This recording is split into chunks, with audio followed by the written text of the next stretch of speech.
Всем привет! В этом видео я продолжаю тему заброшенных зданий города Харькова. Вы можете сказать, опять нам смотреть на развалины, побитые стены, кирпичи. Ладно, если бы это было просто малоинтересное здание, которое не представляет особый интерес.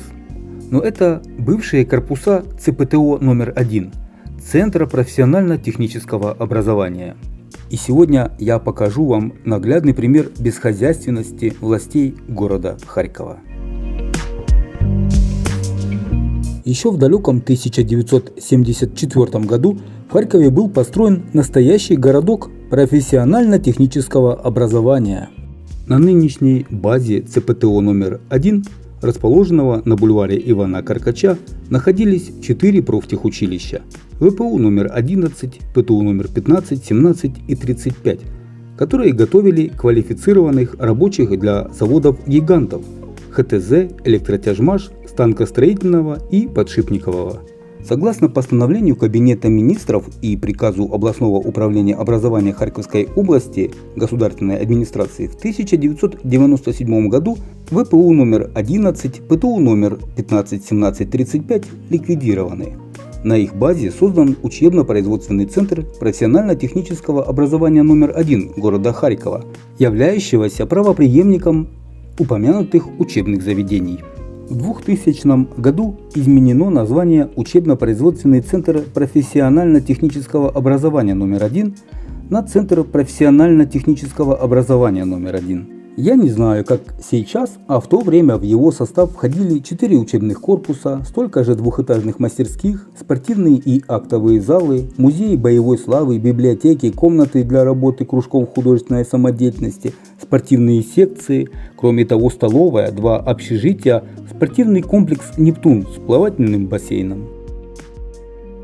Из 4 корпусов находящегося здесь училища не работают и заброшены 2. Последний раз, когда я здесь был в 2000-х годах, эти корпуса еще работали. Печально, конечно, что учебное заведение превратили в ничто. Мы посмотрели здание снаружи, а теперь пройдем внутрь. Готовы?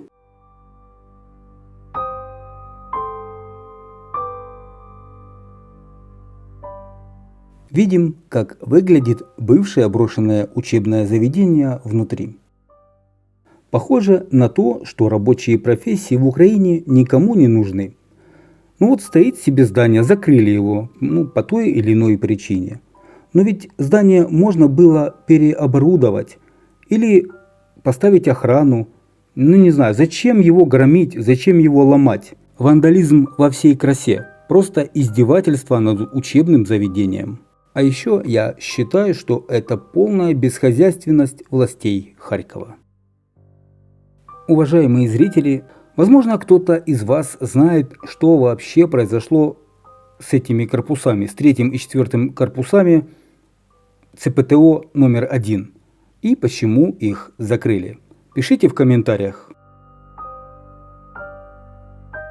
Давайте поднимемся по лестнице еще на 1 этаж и посмотрим, что там. Я вот смотрю и удивляюсь, как вандалы еще не срезали лестничные железные секции с перилами и не сдали на металлолом.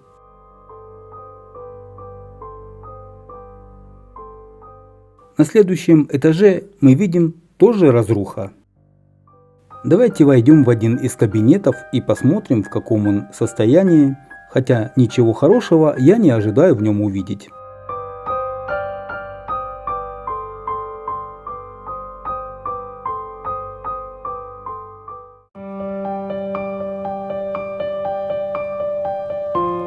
Поделюсь с вами интересной информацией от одного знакомого выпускника 1983 года. Тогда один из корпусов был под номером 15. Так вот, он рассказывал, что это было высокоорганизованное образование. Ему в последующем приходилось сравнивать уровень преподавания с университетским. И уровень ПТУ превосходил по некоторым предметам. Жил он в общежитии, кажется, номер 9, тренировался в спортзале «Нептун», где также проходили различного рода спортивные соревнования. Все хвалил куратора Зою Францевну, красивую женщину, человека с большой буквы, как ему тогда казалось, что в нее все были немного влюблены. Материально-техническая база училищ была высокой. Работала столовая, где очень вкусно кормили, а тренера приглашали в спортивные секции – дзюдо, вольная борьба, классическая, бокс, плавание и так далее. Прямо перед общежитиями имелось футбольное поле, вокруг беговая дорожка. Уже после службы в армии в 1985 году он заезжал в общежитие, но никого из своих знакомых не застал. Может быть, сейчас они посмотрят это видео, вспомнят себя, это училище и напишут комментарий под видео.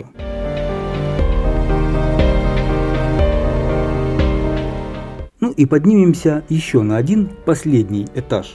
Хотя видно, что территория в плачевном состоянии. Здание заброшено и давно пустует. Такая огромная площадь просто гниет.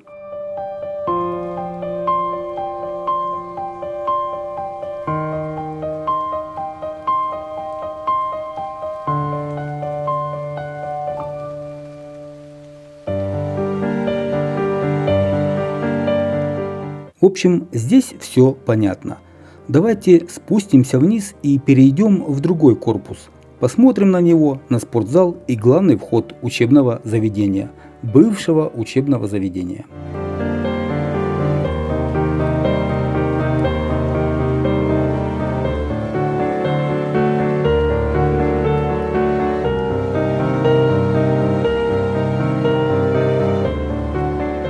Главный переход между корпусами. Он ведет к главному входу в 4-й корпус ЦПТО номер 1. И вот он, главный вход в учебное здание. И видим, что уровень вандализма здесь просто зашкаливает. Что с ним сделали, без слов.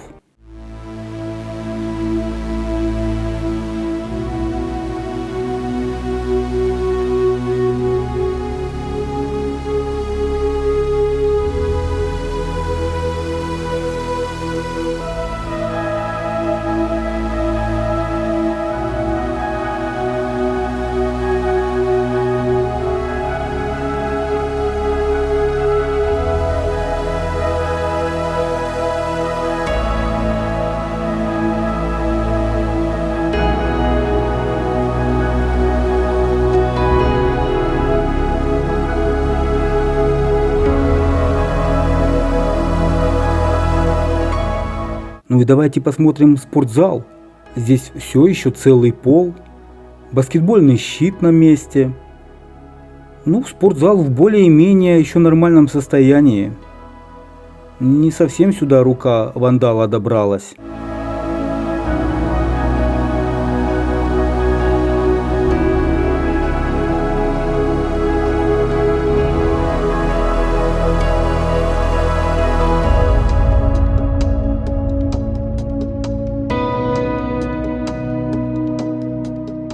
Вот я не знаю, что это за помещение, но, как мне кажется, это была раздевалка.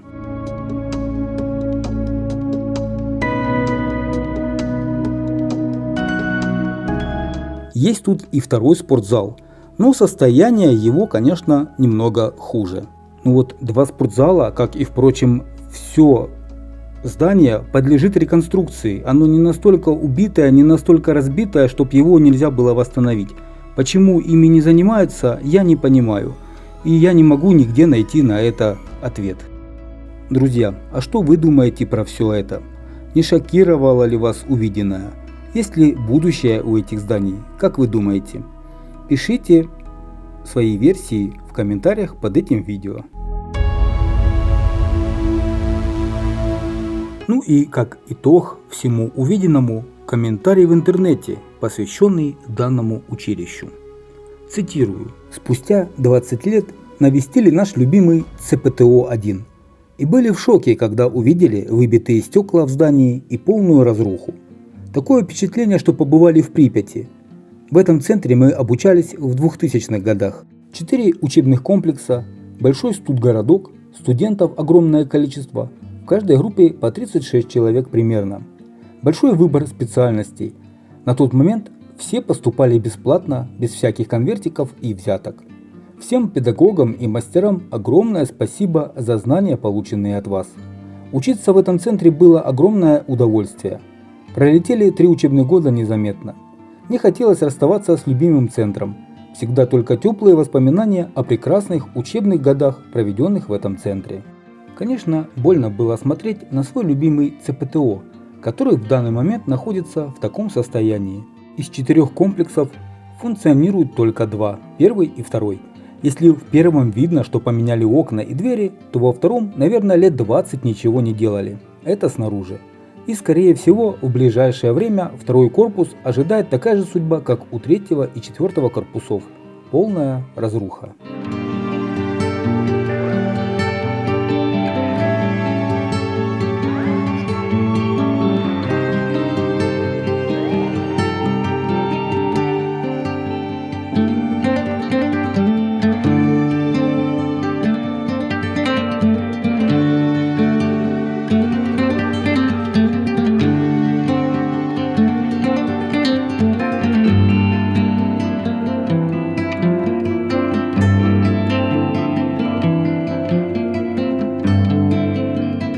Спасибо всем зрителям, что посмотрели это видео и досмотрели его до конца. А если вы его посмотрели полностью, значит вы не безразличны к увиденному и цените мой труд. Низкий вам поклон. Подписывайтесь на канал, если вы не подписаны, пишите комментарии, от лайков тоже не откажусь. С вами был Алекс Моторный. Всем мира и добра. Берегите себя. До новых встреч.